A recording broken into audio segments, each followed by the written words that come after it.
Ayan. Ay, nagluluto po ako ng kamuting kahoy. Gulay na kamuting kahoy. Sino po nakakaalam nito?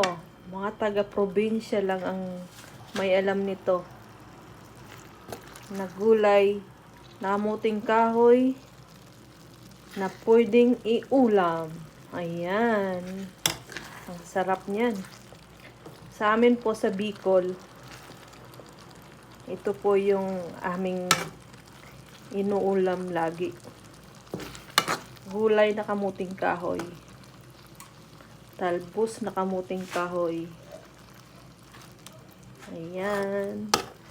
Linagyan ko po siya ng sahog na tuna. Ayan. Tuna, tapos yung ang tawag nito, yung ito po,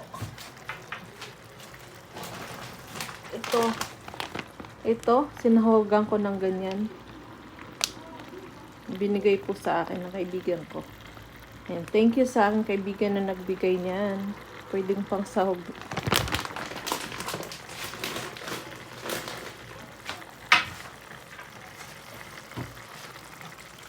Ayan, gulay na kamuting kahoy. Linagyan ko po siya ng cream crush. Yan po yung, normally po sa amin sa Bicol, ang nilalagay po dyan is gata ng nyug. Ayan, pero